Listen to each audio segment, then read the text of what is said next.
नमस्कार, आप देख रहे हैं कैपिटल टीवी का खास शो महाराष्ट्र फाइल। आपके साथ मैं हूं हर्ष भारद्वाज। आपको बताएंगे कि आखिर राज ठाकरे से गठबंधन को लेकर क्या बोले उद्धव ठाकरे। सुप्रीम कोर्ट ने बकरीद को लेकर क्या सुनाया फैसला। महाराष्ट्र में अबू आजमी को लेकर फिर क्यों हुआ बड़ा बवाल।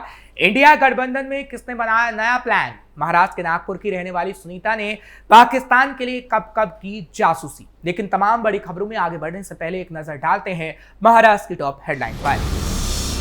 राज ठाकरे से हाथ मिलाने पर उद्धव ने किया बड़ा इशारा। महाराष्ट्र में दोनों भाई के साथ आने की संभावनाओं पर हलचल तेज।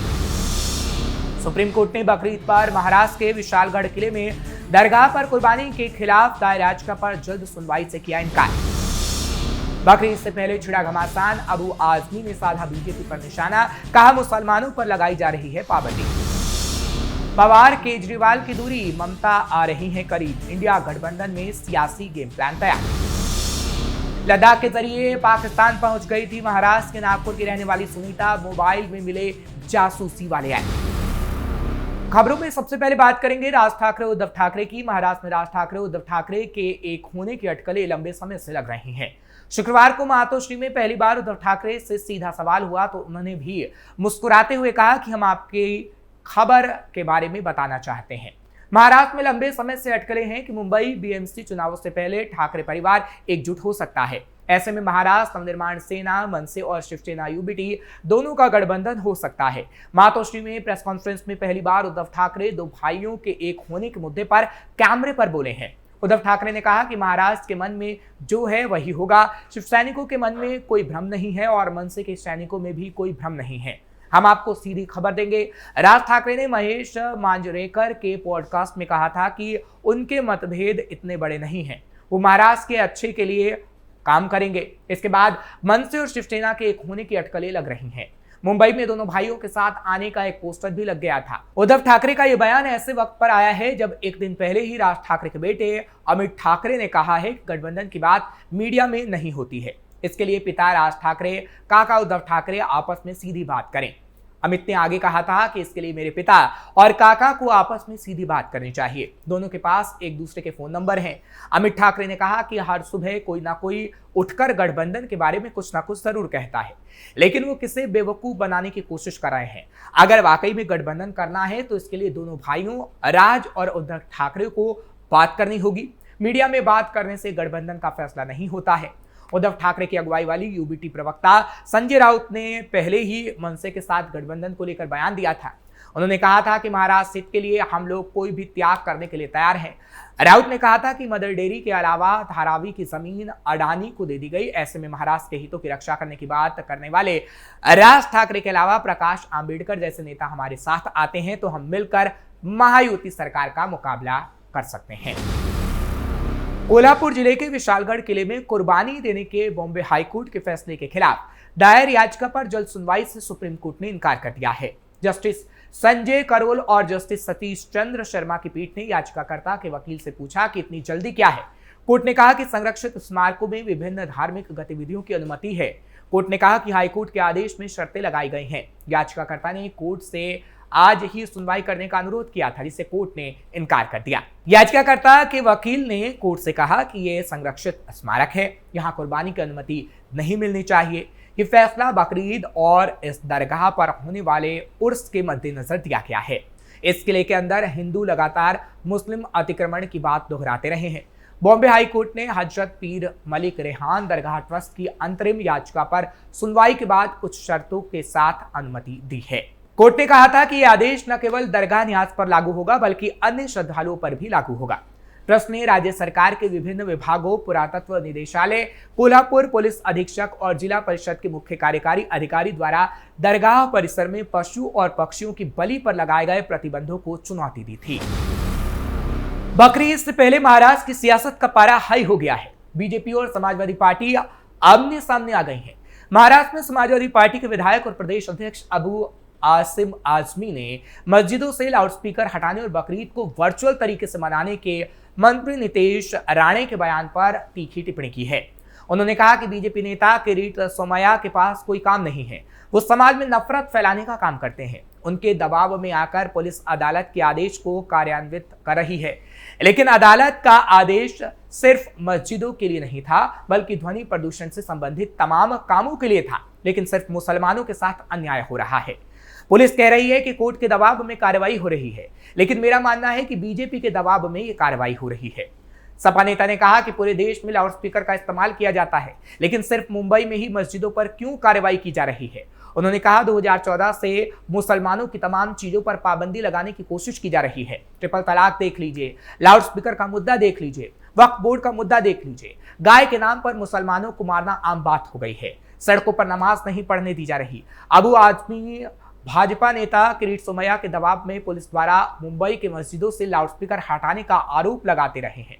नीतीश राणे के वर्चुअल बकरीद मनाने वाले बयान पर सपा नेता ने कहा कि 1400 साल से हमारी शरीयत में कुर्बानी की परंपरा है, मस्जिदों में भी ऐसी परंपरा है। कुछ छोटे नेता अपना नाम बनाने के लिए नफरती बयान दे रहे हैं। बकरीद पर दी जाने वाली कुर्बानी कोई गैर मुस्लिम नहीं रोक सकता। इसके अलावा उन्होंने आदित्य ठाकरे के बकरीद वाले बयान पर कहा कि इन लोगों का स्टैंड बदलता रहता है। ये सदन में कहते हैं कि बाबरी मस्जिद हमने गिराई, हम बाबरी गिराने वालों के साथ कैसे जाएं, बाद में उन्हीं के साथ आ जाते हैं। बता दें कि आदित्य ठाकरे ने कहा था कि त्योहार कैसे मनाया जाएगा ये तय करना सरकार का काम नहीं है।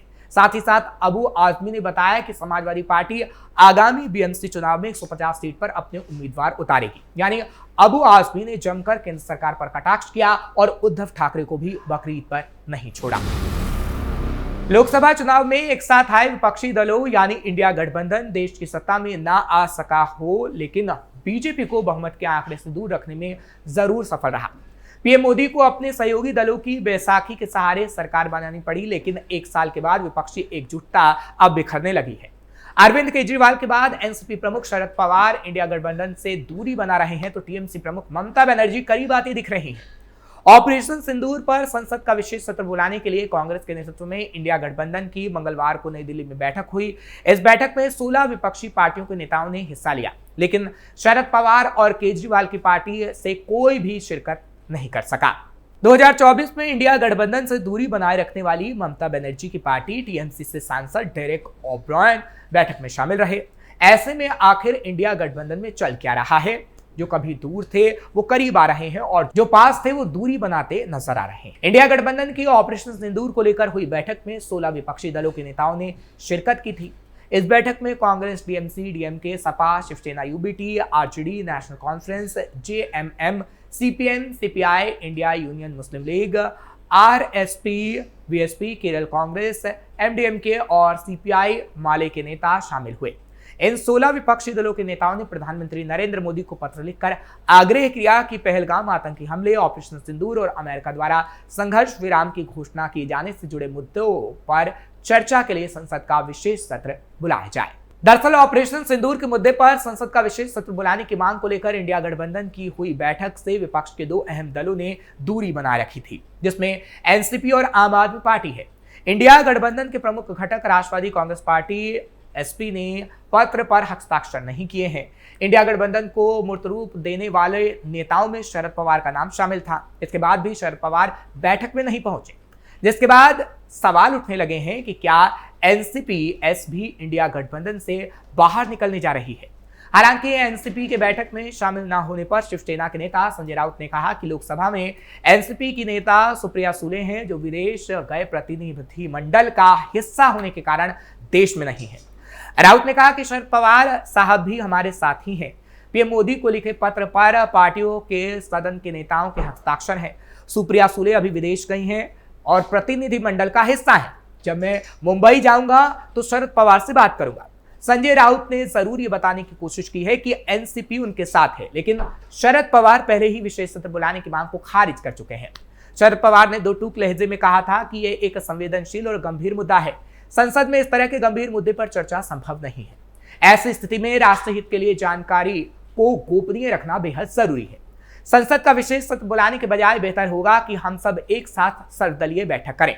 ऐसे में शरद पवार और उनकी पार्टी कैसे शामिल हो सकती थी, जब पहले ही अपना स्टैंड वो साफ कर चुकी है। ऑपरेशन सिंदूर और सीजफायर के मुद्दे पर आम आदमी पार्टी ने मोदी सरकार के खिलाफ सख्त तेवर अपना रखे हैं। संसद का विशेष सत्र बुलाने की मांग भी कर रही है। जब इसी मुद्दे पर इंडिया गठबंधन ने बैठक बुलाई तो आम आदमी पार्टी शामिल नहीं हुई। 2024 के लोकसभा चुनाव में इंडिया गठबंधन की बुनियाद पड़ रही थी तो टीएमसी प्रमुख ममता बनर्जी ने दूरी बना ली थी। आम चुनाव में ममता बनर्जी बीजेपी के साथ साथ कांग्रेस लेफ्ट यानी इंडिया गठबंधन के खिलाफ चुनाव लड़ी थी।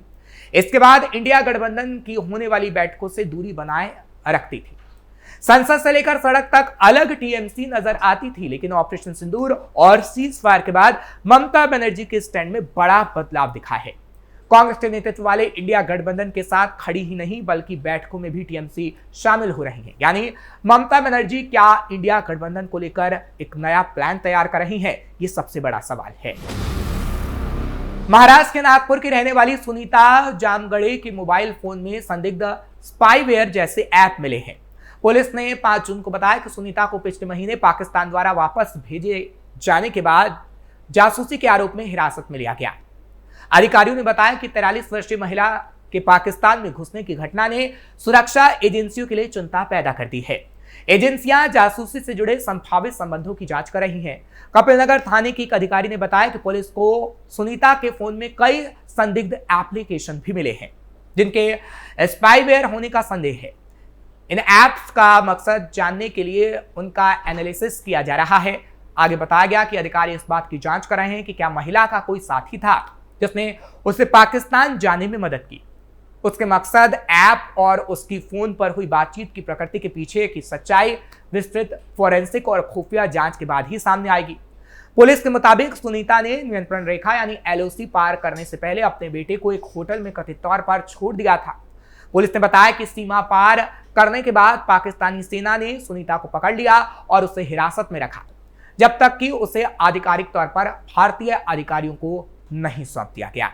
फिलहाल महाराष्ट्र फाइल में इतना ही। कल फिर आपसे मुलाकात होगी महाराष्ट्र की कुछ और खबरों के साथ। मुझे इजाजत दीजिए। तमाम खबरों के लिए आप देखते रहिए कैपिटल टीवी।